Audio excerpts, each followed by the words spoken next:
0.5 gram for each 1 milligram. But, of course, in Canada, you're okay because no one's measuring the fluoride in the urine of your children, so we have no need to worry about that. Now, there's two preposterous notions here. What parent in their right mind would put their children's teeth above their brains? And secondly, what government would support a program aimed at lowering tooth decay by at most 0.6 of one tooth surface if it lowered the IQ of the population by even a small amount? It's a preposterous notion to entertain, and yet we have to entertain that. Or we have to entertain an atrocious lack of due diligence. That whilst individual scientists like myself can find out and read these papers, apparently it's beyond the expertise of Health Canada to read these papers or to take them seriously. Health Canada has not conducted a single IQ study in Canada. Next subject. Several lines of information indicate an effect of fluoride exposure on thyroid function. You know, doctors in Europe and Argentina in the 30s, 40s, and 50s used to give fluoride tablets to people with overactive thyroid glands to lower the activity of the thyroid glands. And in 1985, in the Ukraine, Bajinsky and co-workers found a lowering of thyroid function in people drinking water at 2.3 parts per million. And again, no margin of safety. Now, if fluoride lowers thyroid function, it could explain the delayed eruption of teeth, it could explain the lowered IQ in children, and it would explain this massive increase that we have in hypothyroidism among US citizens and Canadians in North America. You know, we have something like between 20 and 40 million Americans with hypothyroidism. And the symptoms, depression, lethargy, tiredness, not relieved by sleep, obesity. And yet, in Health Canada has not conducted a single study to examine a possible relationship between exposure to fluoridated water and hypothyroidism. They're just not looking. And yet this is very serious. It's one of the diseases that Pam was talking about, these debilitating diseases. Fluoride and bone. The first symptoms of fluoride's damage to the bone, about 50% of the fluoride, all the fluoride that we can ingest each day from toothpaste, from water, from food, etc., pesticides, accumulates in our bone, about 50%. And the concentrations in our bone continue to increase over a lifetime. And the first symptoms that fluoride is damaging the bone is that you get stiffness in the joints, pains in the joints, pains in the bones. And these are identical to arthritis. And in America, we have 1 in 3 Americans now with arthritis.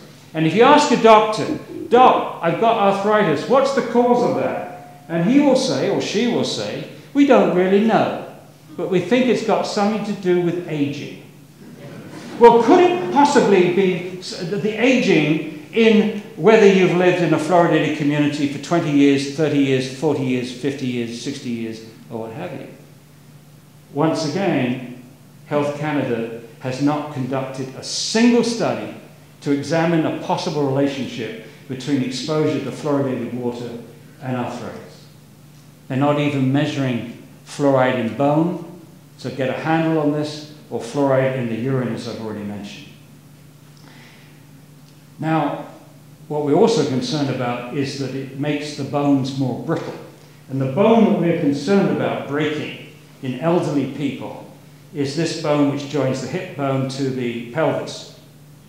And when that breaks, it's very serious for an elderly person because you have to immobilize the patient when you're trying to mend this break.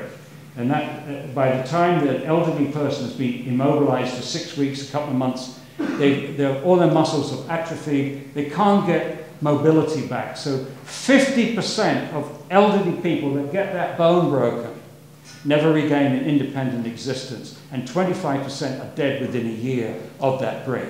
And so if indeed fluoride contributed to the breaking of that bone, it will be incredibly serious. And the studies are mixed. There are some studies which shows that fluoride, that people in fluoridated areas have higher hip fracture rates than non-fluoridated areas, and we have other studies which show the opposite. But this is the most important study as far as I'm concerned. This is a study conducted by an American group from Loma Linda University in China. And again, they used the same approach. Very stable Chinese population, everything very similar except for the level of fluoride in the water. And you've got these 6 villages in which the fluoride levels are increasing steadily. And if you compare the hip fracture rates with the village at 1 part per million, that's village 3, you'll see that the hip fracture rates double for villages 4 and 5, and they triple for village 6. And at village 6, that is statistically significant. Now, there's 2 interpretations of this data, okay? If you're pro-fluoridation, you only accept village 6 because it's the only one with statistical significance. And so the assumption for the people that are pro-fluoridation is that no effect is on hip fracture until your levels in the water goes up to about 4 parts per million, which in this context was about 14 milligrams of fluoride a day. And then suddenly it triples, the threshold. It suddenly goes from no change to tripling. Opponents of fluoridation say that's unreasonable. We think it's more reasonable that what we're looking at is a trend here. It may not have reached statistical significance, but we think that trend is real. In which case, hip fractures may be increasing as low as 3 milligrams a day, which is easily achieved. If you drink 3 liters of water a day, you're going to get 3 milligrams. I was in Western Australia a couple of weeks ago, and I met somebody in the mining industry, and he told me that the miners there drink between 10 and 12 liters of water a day. And I can tell you that those miners are going to wreck their bones after 10, 20 years drinking that water, which they have to drink because it's so darn hot in those mines. Now, fluoride may cause osteosarcoma. This is a very interesting case where we can see the clash between science and politics. In 2001, Dr. Elise Bassin, a dentist, successfully had defended her doctoral thesis at Harvard University. She found in an excellent study, a matched case control study, that if young boys were exposed to fluoridated water in their 6th, 7th, or 8th years, by the way, this corresponds to the mid-childhood growth spurt, it's when the bones are turning over fast, had a 5 to 7-fold increase in developing osteosarcoma by the age of 20, compared to children that were not exposed to fluoride in this same period. So they looked as if there was a window of vulnerability.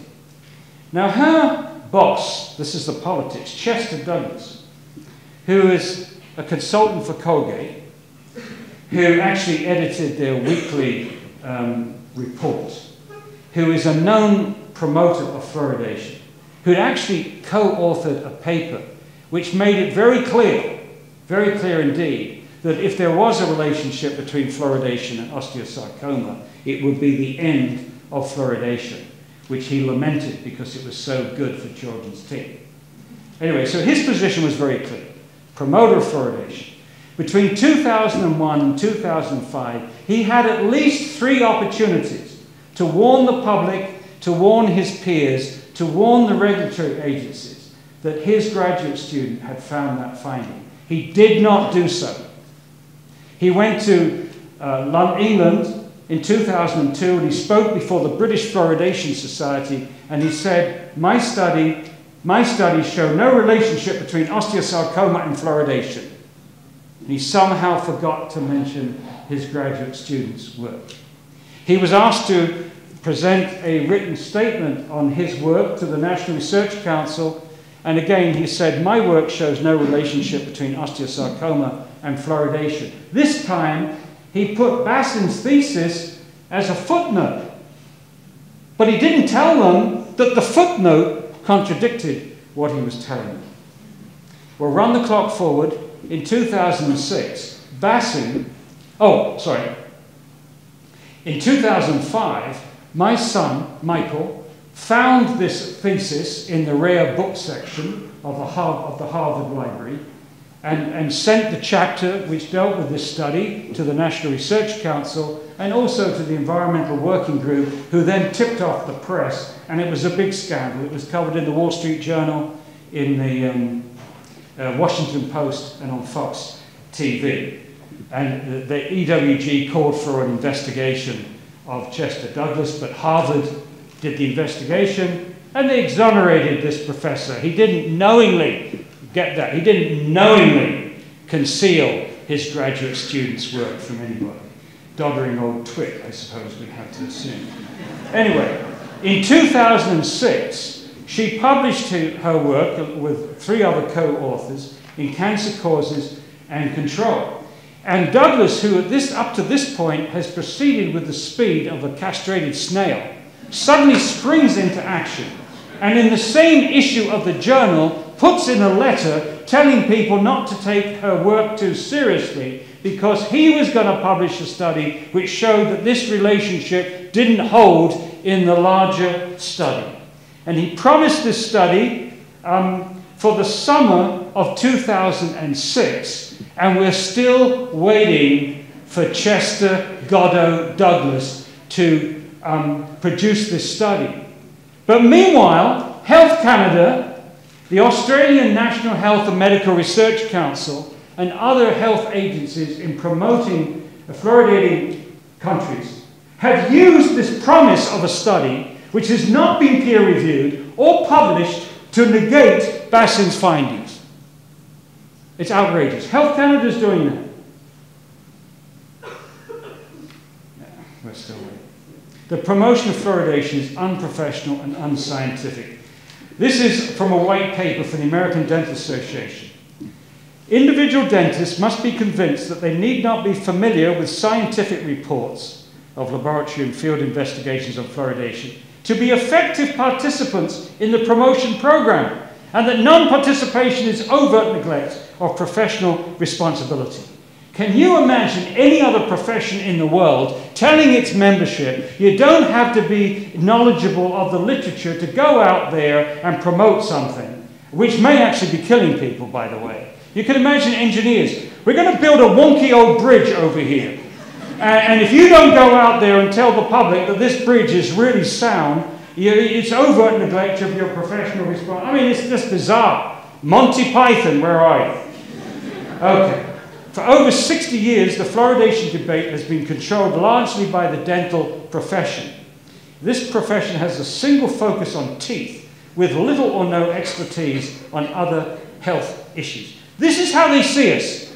Mouths with little legs on.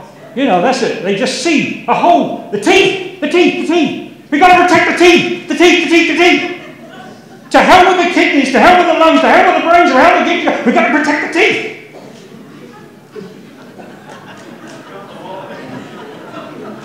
There has been no formal investigation of the many anecdotal reports that some individuals are highly sensitive to fluoride, gastrointestinal, neurological, and skin conditions, even though people have volunteered to be guinea pigs if the government would attempt to put this on a scientific level. But